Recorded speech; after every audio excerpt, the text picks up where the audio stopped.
Hi, I'm the Rap Critic. Let's talk about Coolio. Now, I don't think pop music history as a whole has been very kind to Coolio, since, as far as I can remember, everyone's kind of taken him to be a bit of a joke, a rapper to not be taken seriously. I mean, when you talk about the biggest names in hip-hop in the 90s, the names that are often tossed around are cats like Biggie Smalls, Wu-Tang, Snoop Dogg, Ice Cube, LL Cool J, Nas, but I almost never hear any praise for Coolio, which is interesting because, I mean, he wasn't really a bad rapper or anything. He was decent enough, and the man had multiple hits back in the day. And in fact, the song I'm reviewing today became the first rap song to be #1 on the Billboard's year-end charts. So people knew who he was. And I think people still know who he is. He's not some obscure figure that time forgot. I just think that, well, people don't really respect Coolio as far as hip-hop is concerned. And hey, I get it. The guy's name is a portmanteau of cool and yo. His name couldn't sound like a more cheesy urban buzzword if he called himself Nah Mean Nah Sayin'. And yeah, at the height of his fame, he did rap the theme song for a kid's TV show. Definitely not the most gangsta thing to do in hindsight, but I'll defend that move because, hey, Keenan and Kel was a good show. And he never struck me as someone who was trying to play, super thug or anything like that, But even minus all of those things, it was the hair, wasn't it? Yeah, it was probably the hair. I mean, few things are gonna make you look like a comical portrayal of hip-hop's aggressiveness than gravity-defying braids. I refuse to bow down to any law written by a white man, and neither will my hair. But yeah, while I think that zero-G braids were cool, honestly, it's not exactly the most toned-down look you could have. I mean, if the only other rapper rocking a similar hairstyle to you is this guy, you might want to go for something different if you want to be taken seriously.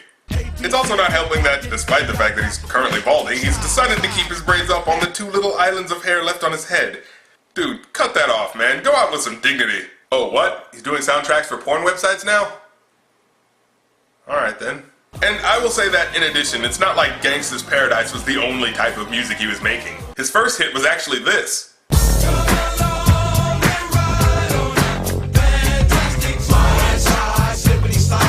Yeah, a lot of his stuff was actually a lot more party-oriented, but with a hardcore rap slant to it. And really, if you think about it, his first smash hit was a song that actually serves as a transitional point for what was happening in hip-hop at the time. Fantastic Voyage was released in 1994, the time period in hip-hop where rap in the mainstream charts was losing its grip on happy dance music like CNC Music Factory and Kid and Play, in favor of the hardcore rap music like Tupac and Bone Thugs and Harmony dominating the charts. And Fantastic Voyage represented the harder edge of that party music, but a lighter side of the gangsta funk era, with the bouncing bass and synth sounds commonly associated with Dr. Dre's style of harsher, thugged-out rap personas, with the song indeed incorporating themes of ghetto culture, but having a main message about Coolio wishing he could close his eyes and escape the dangers of his neighborhood. Come on, y'all, let's take a ride. Don't you say it's just get inside. Close your eyes and hit the switch. We're going to a place where everybody kicking. It's a place where my kids can play outside without living in fear of a drop-by. However, where this song encapsulated the transition of trends in mainstream rap, this happier joint wasn't the one people remembered the most. The one that topped the charts and solidified Coolio into the minds of millions was this song, Gangsta's Paradise. This, in my eyes, is the quintessential song that represented hip-hop's identity as a genre, and at the same time echoed the mindset of black culture in American society in the 90s. In fact, I'd say that few songs that got this popular in the 90s really summed up the overall feel of the decade, at least as far as hip-hop and its young audience was concerned.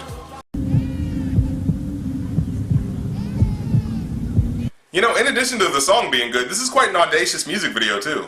A, because it's one of the very few music videos for a song on a movie soundtrack that actually tried to incorporate what was happening in the movie clips with what was happening in the actual video. Seriously, how many music videos have you watched where they just randomly threw clips or TV screens in there showing parts of a movie that has absolutely nothing to do with the concept of the video? And B, because it ties so well into the movie that this is from, Dangerous Minds. A movie about an upper-class teacher coming into a poor neighborhood to get the hardest kids to teach interested in learning. Now, I can't tell you how good the movie is at portraying this, as I haven't seen it in a while, but I don't remember it being too terrible. However, the way they tied into the music video itself, and actually having Michelle Pfeiffer in the video for a cameo, was pretty cool. And then she says the line, "You want to tell me what this is all about?" which sets off the tone in a fitting way, as here's this person of upper-class privilege coming into the darker world of poverty, visually in the music video, but one could say ethnically as well. And she wants to know what this is all about, what is happening in the minds of the people in this environment. and this song and video serve as a microcosmic interpretation of what was happening in the black community as gangsta rap got more popular in the homes of people typically located outside the confines of hip-hop's culture at the time. You know, upper-class white folk. As I walk through the valley of the shadow of death, I take a look at my life and realize there's nothing left. Cause I've been blasting and laughing so long that even my mama thinks that my mind is gone. Now right off the bat here, we get Coolio interpolating a quote from Psalms chapter 23, verse 4. And where, in the original context, the verse describes being comforted by a loving God through hardships, inciting hope and faith, Coolio contrasts that with being unassured of his life's path, saying that now that he's gone down this road, there's no way out for him, nothing left for him to do but ride out this path of destruction until his demise. And that, in addition, no one believes in his ability to be anything more than a low-life thug. But I ain't never crossed a man that didn't deserve it. Me be treated like a punk, you know that's unheard of. You better watch how you're talking and where you're walking, or you and your homies might be lined in chalk. I'm going to assume that this rhyme scheme is actually a clever way of indicating that Coolio's character had a neglectful elementary school teacher and instead focus on the context, where he defends his motives, citing that, despite everyone on the outside wanting to portray his actions as thoughtless and unjustified, that they arise from an instinct that comes from living in an environment where survival means killing any man who poses a threat. As they croak, I see myself in the pistol smoke. Now, this is interesting imagery. He might be saying that he actually sees himself in the smoke, which probably isn't very likely since smoke isn't very reflective, or he could be saying that he sees the smoke, the result of the fired pistol, as a part of him. He sees himself in it. And what the smoke is an after effect of a violent action, which is what he embodies himself as what he is, an after effect of a violent society.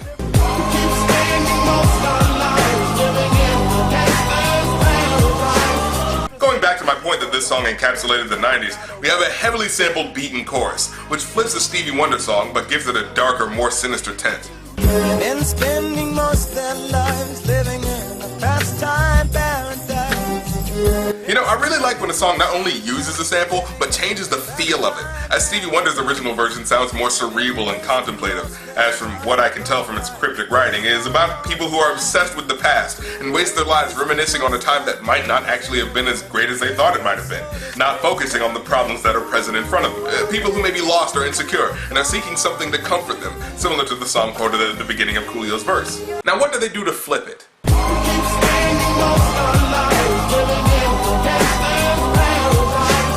So here, LV, the singer, is saying that they've been surrounded by the type of environment that criminals thrive off of.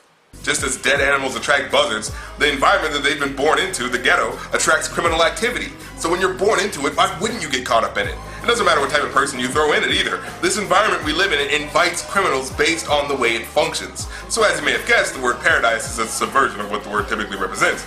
And whereas a lesser rapper would have used the paradise angle to blast on the fleeting perks that come with that life, like maybe the rush of drugs, easy women, and power, this song focuses mainly on how this paradise is in reality a festering pool of negative energy that inherently drags you down.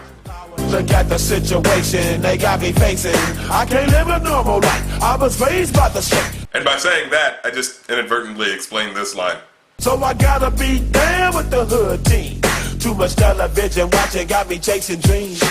And in this lyric, he throws a quick jab at TV's typical portrayal of life. As frequently on television, we see the lives of those who live 10 times better than we may ever live, and it causes us to not be content with reality, to chase after a shallow, predetermined expectation of success.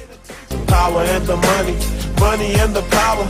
Minute after minute, hour after hour, everybody's running, but half of them ain't looking what's going on in the kitchen. But I don't know what's cooking. A lot can be said about this guy's cadence, which has a gruff but ear-catching vocal inflection, so that each line rises in its energy and pitch, so that when it gets to the fourth line in the couplet, you've heard this build-up of tension, leading to him saying that everyone's afraid of him, scared of what he is and what he represents. And when he says the last line, it honestly comes across as a man who doesn't know what's wrong with himself, why he is the way he is, what even motivates his actions anymore.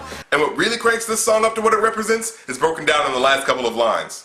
They say I got to learn, but nobody's here to teach me. If they can't understand it, how can they reach me? I guess they can't, I guess they won't, I guess they front. That's why I know my life is out of luck, fool. Now this, to me, honestly, is one of the most important lyrics in hip-hop. In lower class communities, our school systems keep getting their budgets gutted every year, and we have to deal with bad teachers, outdated books, and a biased educational system that doesn't care if students actually learn anything as long as they mindlessly memorize facts for tests that will never apply to their everyday lives. Here he makes it plain, and in a general sense, if our government doesn't see the value in our intelligence and actively doesn't care about our well-being, if the ones in charge don't want to help us and actively cut the funding for education and have authority figures that abuse their power for their own gain at our expense, why should I care about what their biased institution wants to tell me? That, my friends, is what the youth of the 90s were going through in poor neighborhoods. And for the first time in American music history, you had to pay attention to the unedited words of a disenfranchised chunk of America. The people that were once glossed over are now in your face, and you had to be uncomfortable. You had to see what America's racist, classist system had done to those not lucky enough to be born in a suburban neighborhood. Finally, America, you had to look your problems in the eye, and when you did that, you had no choice but to, well, assimilate the culture into a watered-down caricature of its former self without really understanding its problems, draining it of any impact, and grossly rewarding those who exploited and exaggerated the ills of its lifestyle. Life is stupid like that. Anyways, I give this song a 5 out of 5 stars. You know, a lot of mainstream rap songs talked about being gangster and hardcore, but very few of them gave you a look into the paranoid persona, the pessimistic, self-destructive thought processes that come with it. At least, very few have done it in ways that didn't just come off as trying to sound cool. I don't feel like he enjoyed any of this. I felt like he hated this lifestyle. He hated himself, and he hated the world that put him there. This song is a lament. It's a dark evaluation of what was going on in the heart of hip-hop, and it was needed in pop culture. And it was also parodied by Weird Al. We've been spending most our lives living in an Amish paradise. I'm not doing this on purpose, I swear.